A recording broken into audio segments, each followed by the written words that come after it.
Hello दोस्तों, कैसे हैं आप लोग। Welcome to this platform. तो मैंने पिछले दो सीरीज चलाया जिसमें हमने बताया कि एग्जामिनेशन इन्वायरमेंट में कि 69th बीपीएससी के जो पेपर आए थे, 69 बीपीएससी में जो पेपर आया था उसको एग्जामिनेशन इन्वायरमेंट में कितने सवाल कर सकते थे।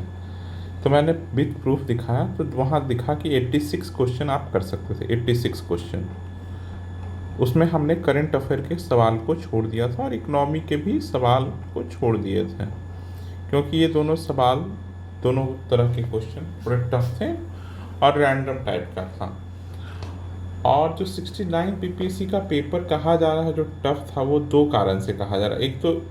एक तो लेंदी थोड़ा पेपर आया था, हर में लेंदी था। दूसरा, टफ कहने के पीछे एक लॉजिक है कि इकोनॉमी के पेपर में इकोनॉमी के क्वेश्चन टफ आए थे। इकोनॉमी के क्वेश्चन टफ आए थे, तो अब क्वेश्चन टफ आए थे, तो अब इन टफ क्वेश्चन को कैसे डील करेंगे, इकोनॉमी के क्वेश्चन को कैसे डील करेंगे, इकोनॉमी में क्या क्या कैसे कैसे करेंगे कि आप एग्ज़ाम में बेटर परफॉर्म कर सकें। या भी हम देखेंगे कि 15 क्वेश्चन आए हैं, टोटल 15 क्वेश्चन प्रीवियस ईयर आया 69 में। इस 15 क्वेश्चन में आप कितने क्वेश्चन को अटेम्प्ट कर सकते हैं, कहाँ किस टॉपिक से बीपीएससी पूछ रहा है सवाल। तो आपको बस यही सब करके एक पूरा सीरीज चलाएंगे। ये इसमें तो हम बताएंगे कहाँ कहाँ से पढ़ सकते हैं, और आगे आने वाले अगले 20 दिन हम इकोनॉमी के बेसिक फैक्ट को लेकर आएंगे। बेसिक फैक्ट जब अभी हम लोग देखेंगे कहाँ कहाँ से क्वेश्चन आया। जैसे आरबीआई से है, तो आरबीआई में बताऊँगा, पढ़ाऊँगा पूरा, एक एक छोटे छोटे 20-20 25-25 मिनट का वीडियो हर टॉपिक पे मैं बनाऊंगा, जिससे आप लोगों को एग्जामिनेशन में कोई भी दिक्कत का सामना ना करना पड़े।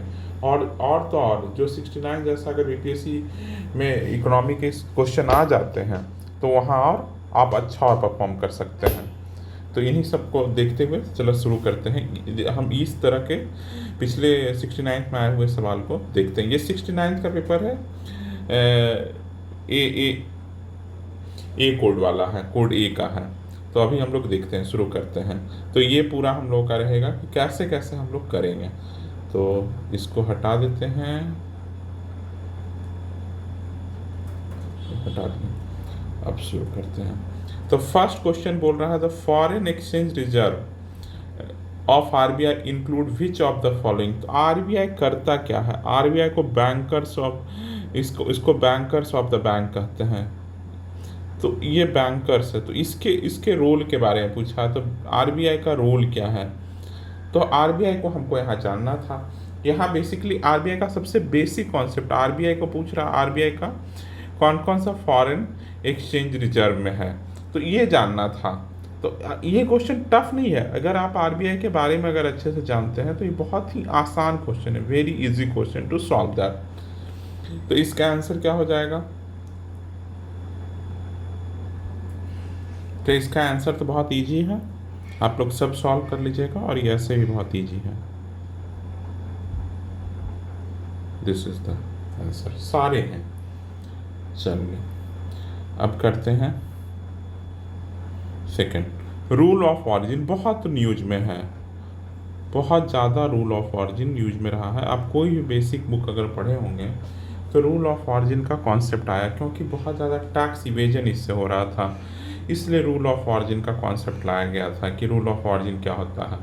तो ये भी इस, अब क्या दिक्कत हो रहा था बच्चों के साथ कि एग्ज़ाम में इतने सारे सवाल पढ़ने पड़ रहे थे, कि इतने सारे सवाल देखने होते थे। तो अब इसमें अब देखते हैं, एक चीज़ समझना, रूल ऑफ ऑरिजिन क्या है कि टैक्स इवेजन की, कहीं का सामान कहीं एक समझिए, समझो कि अगर चीन का कोई सामान, चीन का सामान मॉरिशस के द्वारा भेजा जा रहा है, जहाँ भारत अपना जीरो टैक्सेशन लागू कर रखा है, तो इससे टैक्स इवेजन हो रहा था। तो इसलिए इंडिया ने कॉन्सेप्ट लाया कि भाई बताइए आप लोग कि आप अपने प्रोडक्ट पर लिखिएगा कि रूल्स ऑफ ऑरिजिन कहाँ के आपका प्रोडक्ट बना है।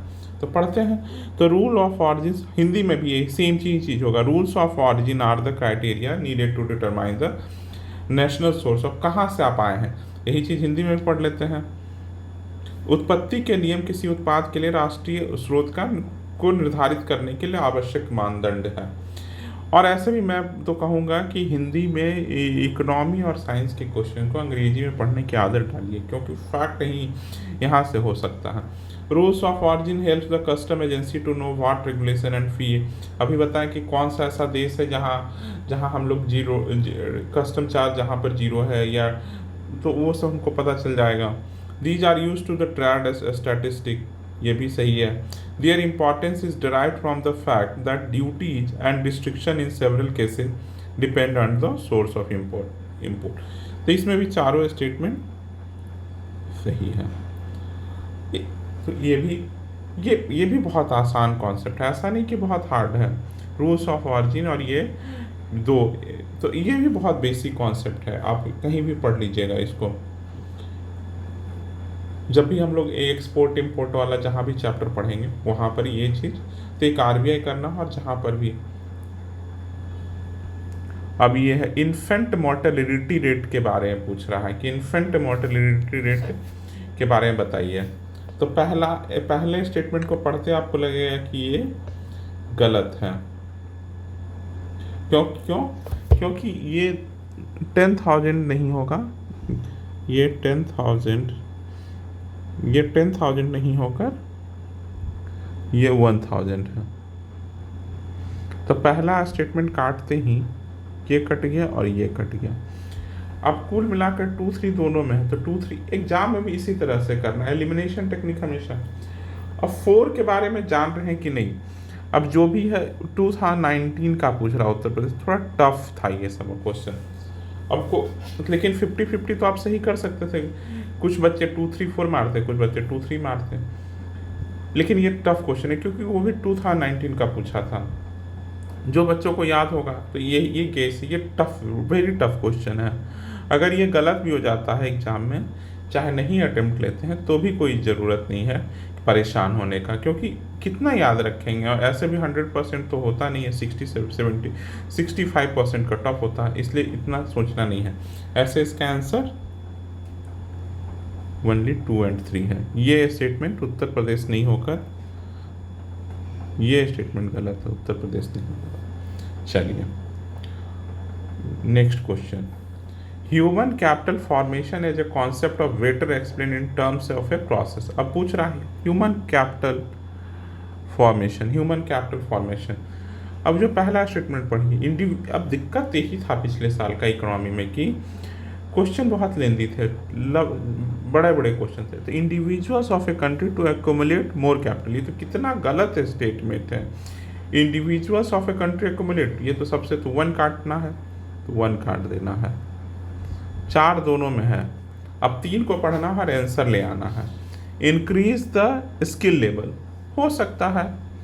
अब 4th पढ़ते हैं, increasing the knowledge of skills level and the capacity, increase level and capacity of the people of the country, increasing the skill level और increasing in the 3-4 दोनों हो सकता है, और 4 भी हो सकता है। तो ये भी थोड़ा टफ है क्योंकि बहुत माइन्यूट, देख रहे हो, increasing in the skill level, यहाँ क्या है, increasing the knowledge skill level and capacity. तो 4 तो पक्का सही है, और 3 भी सही है, क्योंकि अगर ये लाइन सही है नहीं, increasing in the skills level. लेकिन बीपीएससी शायद इसका आंसर सिर्फ डी दिया है, तो ये थोड़ा टफ, इसलिए तो मैं बोला ये टफ है। क्योंकि अब कैसे इसको काट सकते हैं, इसको काटना कितना कठिन है। इस स्टेटमेंट को सपने में आएगा कि ये दोनों अलग अलग है, नहीं आएगा। तो ये भी थोड़ा छांटना हार्ड था। इसका आंसर ये होगा, है ऐसे बीपीएससी दिया। लेकिन आप एग्जाम में भी इन दोनों में कोई भी करते हैं तो कोई दिक्कत नहीं होता, ये भी थोड़ा टफ में जाएगा। कोई बात नहीं, हो गया यहाँ तक, चलें आगे बढ़ें। इंसॉल्वेंसी एंड बैंक करप्सी, ये तो बहुत इम्पॉर्टेंट टॉपिक है। ऐसे भी आज जाकर इसको पढ़ ही लेना है। इंसॉल्वेंसी एंड बैंक करप्सी इन्वॉल्व, इसमें बहुत सारा है कि इंसॉल्वेंसी एंड बैंक करप्सी कोड है, इसमें लोगों को कैसे नियुक्ति होती है, ये कहाँ करता है, इसको पढ़ लेना चाहिए। ऐसे भी ये बहुत बैंकिंग सिस्टम में ये बहुत ही इम्पॉर्टेंट टर्म होता है, तब ये भी बैंकिंग का ही है। तो इसमें भी बैंक करप्सी रेफर्स, अब इसमें भी बहुत सारे स्टेटमेंट है। अब इसका आंसर सिर्फ और सिर्फ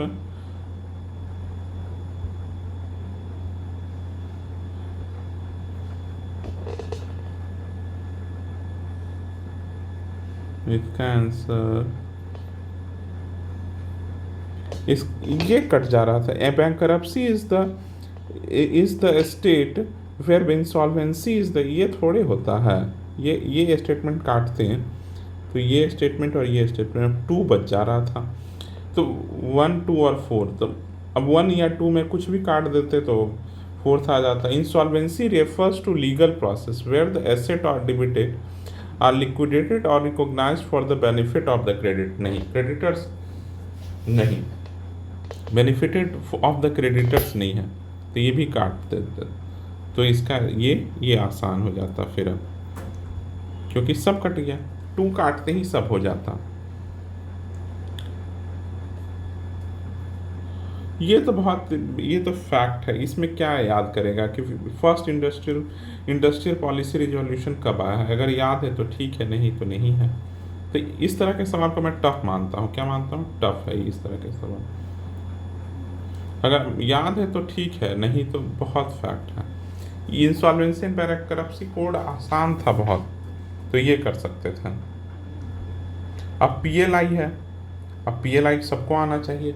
अब जैसे इस साल फॉरेन ट्रेड पॉलिसी आया है, तो अब ये आदमी को याद होना चाहिए कि एफटीए में क्या क्या गवर्नमेंट पॉलिसी लेकर आई है। नेक्स्ट ईयर के लिए इम्पोर्टेंट ये टॉपिक है, आप लोगों को याद होना चाहिए।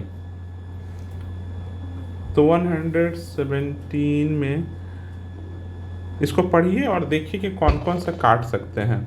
The scheme offer the production link incentive to boost domestic manufacturing, यहाँ तक तो ठीक है। Attract large investment in the mobile मोन and specified electronic component. The scheme has 2 category of applicant, namely global companies and domestic companies. ये मुझे ठीक लग रहा है। The scheme will be extended and अब देखिए 8% on the net incremental sales, ये भी नहीं पता। तो ये इसका आंसर होगा, तो रॉन्ग पूछ रहा है, तो कौन कौन रॉन्ग है?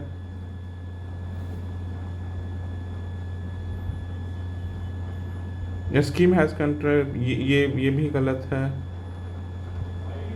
ये भी गलत है, इसका नहीं पता, और ये गलत है।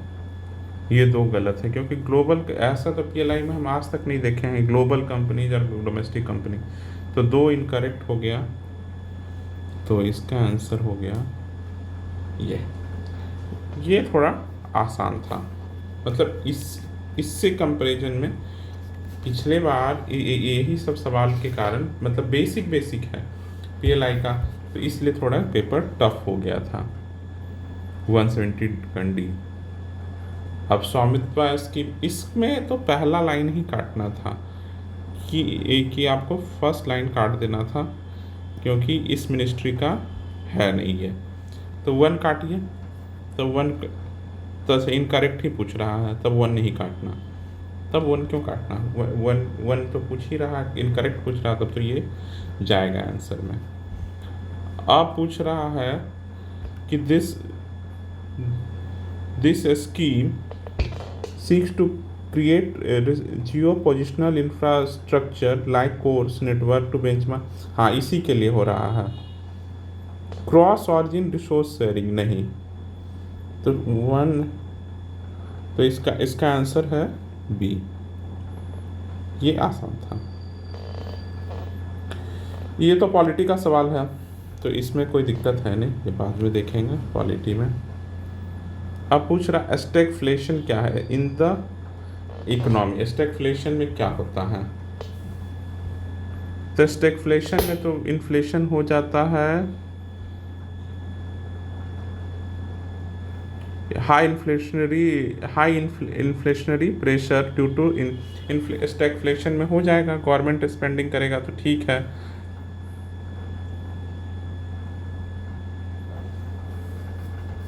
स्टैगफ्लेशन में क्या हो जाता है? हाई एम्प्लॉयमेंट भी हो जाता है, महंगाई भी बढ़ जाता है, अनएम्प्लॉयमेंट भी बढ़ जाता है, बहुत सारा चीज़ हो जाता है एक साथ। तो ये हाई इन्फ्लेशनरी, तो स्टैगफ्लेशन में decline in the industrial production and sluggish, ये भी हो जाएगा। डिक्रीज इन द एग्रीगेट, ये भी हो जाएगा। एप्रिशिएशन, हाँ ये भी हो जाएगा। तो इसका आंसर ये हो जाएगा। तो 120 तक देख लिया अभी है। अब देखिए उतना 120 तक अब आ गया। अब सिंपल है, ये सब इकोनॉमी सर्वे है। अब इकोनॉमी सर्वे इस साल का देख लेना है, जो भी है इकोनॉमी सर्वे इस साल का देख लेना है। ये सवाल अगर गलत भी अभी हो रहा है तो कोई दिक्कत नहीं, 20 साल का देख लेंगे कि क्या होगा इसका आंसर। जैसे ये सवाल को तो शायद रॉन्ग काट दिया था उन्होंने। हाँ ये है, ये फिस्कल में पढ़ते हैं, फिस्कल पॉलिसी में कि क्या होगा। नॉन प्लान एक्सपेंडिचर किसको कहते हैं, नॉन प्लान एक्सपेंडिचर किसको कहते हैं। तो इसका तो ये तो बहुत आसान है, इसका ये आंसर है। और फिर ये क्या है, ग्लोबलाइजेशन एवरग्रीन टॉपिक है, इसमें बहुत आसान है। और इसका 124 का नॉट ट्रू, ट्रू कौन सा नहीं है, तो सी नहीं, इंक्रीज इन द, बाकी सब ट्रू है, ये गलत है, मतलब ये गलत स्टेटमेंट है। और ये भी पूछ रहा है, ये भी बजट पूछ रहा है, तो बजट और इकोनॉमी सर्वे पूछा है, तो ये दोनों बजट इकोनॉमी सर्वे देख लेना है। बस इतना ही सवाल है, मतलब 14 क्वेश्चन था पिछले साल, 14 क्वेश्चन इकोनॉमी के आए थे, उसमें से एक क्वेश्चन को डिलीट कर दिया गया था, 2 क्वेश्चन बहुत ही टफ थे।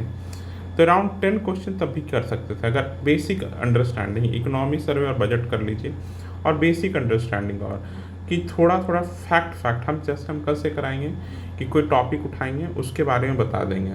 उसके बारे में जैसे अभी प्लान नॉन प्लान एक्सपेंडिचर क्या होता है, फिस्कल डिफिसिट में क्या किस किस चीज़ों को, स्टैगफ्लेशन, इन्फ्लेशन, रिफ्लेशन, सारे के बारे में देख लीजिए। डिफ्लेशन, डिसफ्लेशन, अब इस साल स्टैगफ्लेशन आ गया, अगले बार हो सकता है डिसफ्लेशन आ जाए।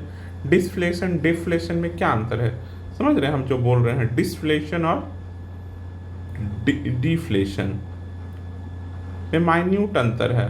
अब इन दोनों अंतर आपको मालूम होना चाहिए।